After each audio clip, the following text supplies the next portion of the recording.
দলীয় সিদ্ধান্ত অমান্য ও শৃঙ্খলা পরিপন্থী কর্মকাণ্ডের অভিযোগে বিএনপির সিনিয়র যুগ্ম মহাসচিব রুহুল কবির রিজভীকে দল থেকে বহিষ্কার করা হয়েছে। আপনারা তো ইসলাম নিয়ে রাজনীতি করেন, ইসলাম মানে কি বারবার মুনাফিকি করা? আবার দুই একটি রাজনৈতিক দল দেখি তারাও সবক দেন যে চাঁদাবাজ বিদায় নিয়েছে, আর কোনো চাঁদাবাজকে আমরা দেখতে চাই না।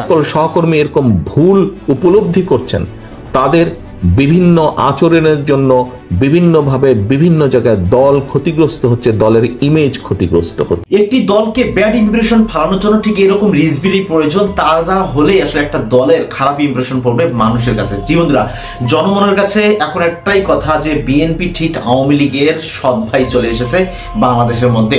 আওয়ামী লীগ যেমন তাণ্ডব চালিয়েছে বাংলাদেশের মধ্যে, ঠিক ওই রকমই তাণ্ডব চালাবে বিএনপি, এরকমটাই বলছেন জনমনের কথা, নেটিজনদের কথা। শান্তি ভিউয়ার্স, এই বাংলাদেশ যেন স্বাধীন করেও স্বাধীন হলো না যদি এরকম ব্যক্তি থাকে। দর্শক, আমরা অনেকেই দেখেছি আওয়ামী লীগের ফ্যাসিস্ট হাসিনার কিছু দোসর ছিল, অর্থাৎ বিশেষ করে ওবায়দুল কাদের ইসলাম কিছু কথা ইউজ করে কিন্তু আওয়ামী লীগের একটা খারাপ পজিশন নিয়ে এসেছিল। এবার যেন নতুন করে শুরু করছেন মির্জা ফখরুল এবং রিজভী, এটাই বলছেন নেটিজনরা। শান্তি ভিউয়ার্স, তাদেরকে দল থেকে বহিষ্কার করবেন যদি এরকমটাই চলতে থাকে। সঙ্গে চলুন আমরা সরাসরি আমরা স্ক্রিনে চলে যাব, এই কি ঘটনা ঘটলো তাদের সাথে।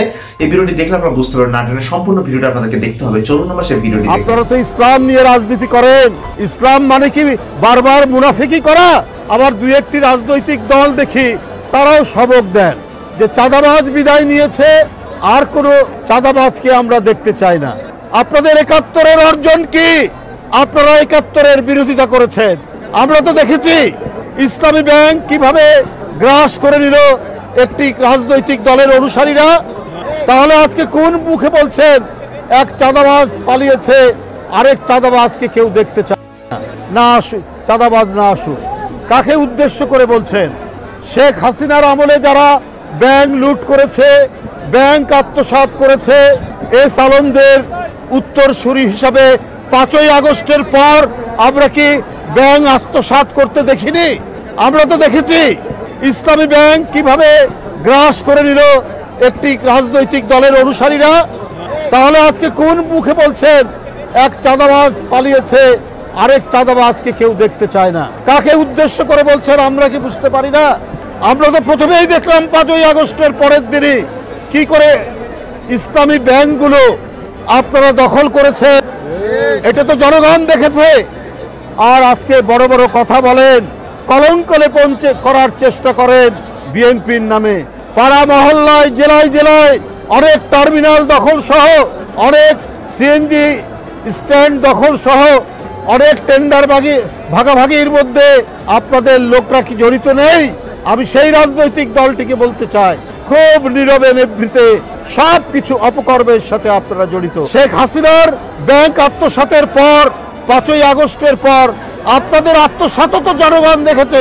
আমরা হাসিনার আমলে দেখেছি চাপাতি লীগ, হেলমেট লীগ, বন্দুক লীগ, আবার জনগণ তো এটাও জানে খুর লীগ এবং খুর পার্টি এবং পায়ের রক কাটা পার্টি। এরা কারা? এদেরকে জনগণ জানে না। তারা পায়ের রক কাটে, তাদেরকে তো জনগণ ঠিকই চেনে।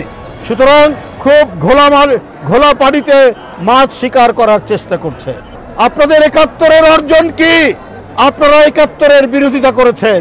জিয়াউর রহমান স্বাধীনতা ঘোষণা দিয়েছেন। এই গৌরব বিএনপির, ৭১-এর গৌরব, ৯০-এর গৌরব, এই গৌরব বিএনপির। কারণ সেদিনও আপনারা শেখ হাসিনার সাথে আঘাত করে আপনারা এরশাদের মতো একটা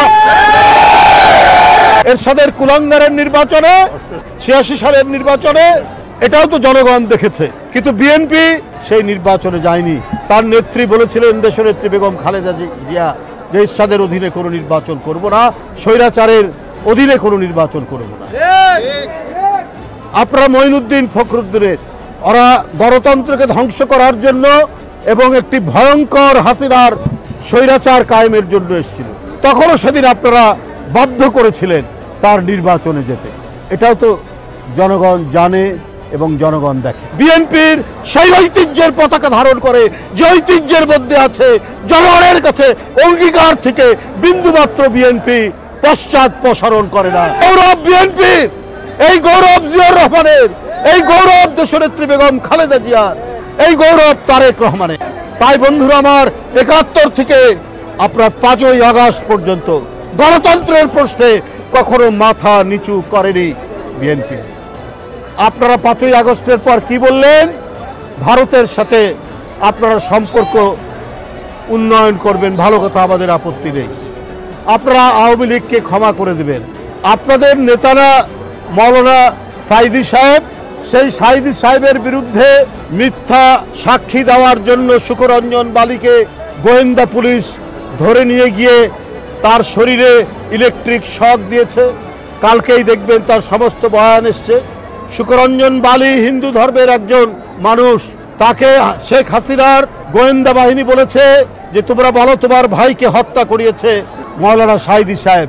সে বলেছে আমি মিথ্যা কথা বলবো না, না সেটা করেনি।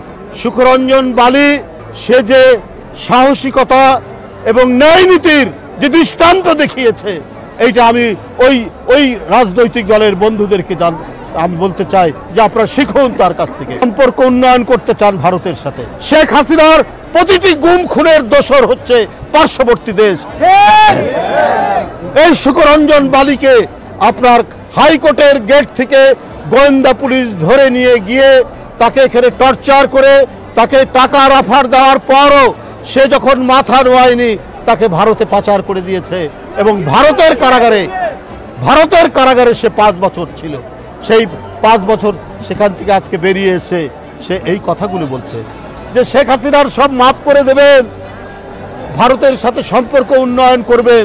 তো এর মধ্যে দিয়ে তো প্রমাণিত হয় যে আপনারা হচ্ছে ন্যায় নীতির পরোয়া করেন না, আপনারা রাজনীতির নামে ধান্দাবাজি করেন, আপনারা অন্য কিছু করেন না। আপনার দলের প্রধান নেতাদেরকে যারা জুডিশিয়াল প্রক্রিয়ার নামে জুডিশিয়াল কিলিং করলো, তাদেরকে বলছেন আপনারা মাফ করে দেবেন। তাহলে আপনারা ইসলামের যে মর্মবাণী যে অন্যায়ের বিরুদ্ধে প্রতিরোধ করো, সেটি তো আমাদের মধ্যে নাই। করুণার কথাও বলা হয়েছে যে ক্ষমা চাইবে তাকে করুণা করতে বলা হয়েছে। তার বিভিন্ন ধাপ আছে, বিভিন্ন পর্যায়ে। ওরা ক্ষমা চাইলেও না কিছু না, আপনি তাদেরকে ক্ষমা করে দেবেন, সম্পর্ক উন্নয়ন করবেন। অর্থাৎ আপনারা আপনাদের রক্তের সাথেই বেইমানি হলো না। যেমন 86 সালে আপনারাও বলেছিলেন নির্বাচনে যাবেন না এরশাদের, তারপরে আপনারা গিয়েছেন। তো বন্ধুরা আমার, এই ধরনের অপপ্রচার এর সাথে আজকে শুধু পার্শ্ববর্তী দেশ তারাই শুধু অপতথ্য অপপ্রচার কলঙ্ক লেপনের চেষ্টা করছেন না, ভেতর থেকেও অনেকে ওই আমি আগেই যেটা বলেছি যে ঘোলা পানিতে মাছ শিকার করার রাজনৈতিক ফায়দা তুলতে চাচ্ছেন। কিন্তু আমাদের যে গণতন্ত্রে এত অবদান, গণতন্ত্রে এত যে আত্মদান, এত মানুষ নিরুদ্দেশ, এত মানুষ বিচার বহির্ভূত হত্যার শিকার, আজকে তো সমস্ত গণতন্ত্র বনা শক্তি এক জায়গায় থাকার কথা ছিল, অথচ এই শক্তিকে ফাটল ধরিয়ে দুই একটি রাজনৈতিক দল যেভাবে তারা নিজেদের ফায়দা তোলার চেষ্টা করছেন, এদেশের মানুষ সব জানে। তারা জানে কারা দেশপ্রেমিক, তারা জানে কারা স্বাধীনতা বিশ্বাস করে, কারা সার্বভৌমত্ব বিশ্বাস করে, কারা বহুদলীয় গণতন্ত্রে বিশ্বাস করে, কাদের ঐতিহ্যের মধ্যে জড়িয়ে আছে। এই সমস্ত বৈশিষ্ট্যগুলো এই দেশের জনগণ জানে। বন্ধুরা আমার, হঠাৎ করে যেন বাড়ছে রাজনৈতিক উত্তেজনা। বিএনপির সিনিয়র যুগ্ম মহাসচিব রুহুল কবির রিজভীর কিছু বক্তব্যের প্রতিবাদ জানায় বাংলাদেশ জামায়াতে ইসলামী। এর প্রতিবাদে বিবৃতিও দেয় দলটি, পাল্টা বিবৃতি দিয়েছে বিএনপিও। সেই সাথে জামায়াতের আমিরের ধানের শীষ প্রতীক নিয়ে নির্বাচন করার কথাও তুলে ধরেছে দলটি। আমাদের কিছু কিছু সহকর্মীর মনে 5 তারিখের পরে একটি অদ্ভুত নতুন একটি অনুভূতি এসছে। কি মনে হচ্ছে যে আমরা বোধহয় সরকার গঠন করে ফেলেছি। প্রিয় সহকর্মীবৃন্দ, আমরা সরকার গঠন করিনি, আমরা এখনো বিরোধী দলই আছে, বিরোধী দলেই আমরা অবস্থান করছি, বা আমরা অন্তত যাই হোক সরকারি দলে আমরা নেই বা সরকারে আমরা নেই। আমাদের যে সকল সহকর্মী এরকম ভুল উপলব্ধি করছেন, তাদের বিভিন্ন আচরণের জন্য বিভিন্নভাবে বিভিন্ন জায়গায় দল ক্ষতিগ্রস্ত হচ্ছে, দলের ইমেজ ক্ষতিগ্রস্ত হচ্ছে। প্রিয় সহকর্মীবৃন্দ, এর ভিতরে চট্টগ্রামেও কিছু কিছু ঘটনা ঘটেছে। আমি কঠোরভাবে আপনাদেরকে আজকে আপনাদের নেতা হিসেবে নির্দেশনা দিতে চাই, আপনাদের সহকর্মী হিসেবে আপনাদের কাছে বিনীত অনুরোধ করে বলতে চাই, দেখুন আপনারা এখানে প্রত্যেকটি উপস্থিত 859 জন প্রত্যেকটি মানুষ, আপনারা এক একজন বিএনপির প্রতিনিধি, আপনারা এক একজন কিন্তু বিএনপির প্রতিনিধি। আপনার এলাকায় আপনার যেখানে আপনি থাকেন যেই যতটুকু জায়গা নিয়ে আপনার পরিচিতি, আপনাকে প্রত্যেকটা মানুষ আপনাকে চেনে বিএনপির একজন কর্মী বা বিএনপির একজন নেতা হিসেবে। হলেন আপনি বিএনপির, হলেন আপনি যুবদল, স্বেচ্ছাসেবক, ছাত্রদল, শ্রমিক দল, তাঁতি দল, যেটাই হন না কেন, এন্ড অফ দ্য ডে আপনাকে মানুষ, আপনার যদি নাম হয়ে থাকে এরশাদুল্লাহ, আপনাকে ও বিএনপির এরশাদুল্লাহ, আচ্ছা, এইভাবে আপনাকে কিন্তু মানুষ চিনে। ও নাজিম, ও বিএনপির নাজিম, আচ্ছা, এইভাবে কিন্তু মানুষ আপনাকে চেনে। অর্থাৎ আপনি পরিচিত বিএনপির প্রতিনিধি হিসাবে। প্রিয় সহকর্মীবৃন্দ, আপনি যখন আপনার নিকট আত্মীয় স্বজনের বাসায় যান, আপনি নিশ্চয়ই আপনার চলাফেরা, কথাবার্তা, উঠা বসাতে এমন কিছুর পরিচয় দেন যাতে সেই আত্মীয়র মনে আপনার সম্পর্কে কোনো নেগেটিভ ধারণা না হয়। এটি নর্মালি আমরা করি না, এটি নেগেটিভ ধারণা না হয়। সহকর্মীবৃন্দ, আপনি যখন এলাকায় পরিচিত বিএনপির প্রতিনিধি হিসাবে, কেন আপনি এমন কিছু করবেন, আপনার যেই কথা, আপনার যেই বিহেভিয়ার, আপনার যেই কাজের দ্বারা দলের ইমেজ, দল ক্ষতিগ্রস্ত হবে, কেন আপনি এটা করবেন? আপনার এলাকার মানুষ তো আপনারই স্বজন, আপনারই তো আপনজন। দুদিন পরে যখন ভোট হবে ইনশাল্লাহ, সেই ভোটের সময় তো আপনি ধানের শীষের পক্ষে ভোট করতে যাবেন। আপনি কোন মুখে তাদের কাছে ভোট চাইবেন? আজকে যদি এমন কোনো বিতর্কিত কথা বা বিতর্কিত কাজ আপনি করে থাকেন, তখন তো সে আপনাকে উল্টা ইনসাল্ট করবে যে ওই দিন এই কাজ করেছিল না, কেন এখন আসছে ভোট চাইতে আমার কাছে? এই কথা আপনাকে শুনতে হবে। আমাদের পক্ষে সম্ভব না। আমরা বিশ্বাস করি না দামি নির্বাচনে, আমরা বিশ্বাস করি না নিশিরাতের নির্বাচনে, আমরা বিশ্বাস করি না ব্যালট চুরির নির্বাচন। দর্শক যে উল্টোপাল্টা বক্তব্য দিচ্ছেন তার অবস্থান যে খারাপ হবে এটা আমরা আজ করতে পারছি। বর্তমান সময়ে বাংলাদেশে অনেক নেতাই তো রয়েছে, কিন্তু কোন নেতা কার মতো আচরণ করতেছে, কোন নেতা দেশের সংস্কার চাচ্ছে, এটা আপনারা বুঝতে পেরেছেন। এমন কিছু নেতা রয়েছেন তারা নির্বাচন চাচ্ছেন খুবই দ্রুত, আর কিছু কিছু নেতা বলছেন মানুষের সংস্কার হোক, পরে নির্বাচনটা হোক, মানে তাদের ক্ষমতা দরকার নাই, দেশের সংস্কার হলেই তো আমরা এটাই চাই। এই দলটি কোনটা অবশ্যই আপনারা কমেন্ট বক্সে জানিয়ে দিবেন, এবং কারা নির্বাচন চাচ্ছেন এবং কারা দেশের সংস্কার চাচ্ছেন এটা আপনাদের উপরে ছেড়ে দিলাম। আপনারা অবশ্যই আমাদের কমেন্ট বক্সে জানিয়ে দিবেন। আজকে ভিডিও এই পর্যন্তই। চ্যানেল নতুন হলে সাবস্ক্রাইব করুন, বন্ধু হয়ে পাশে থাকুন। আল্লাহ হাফেজ।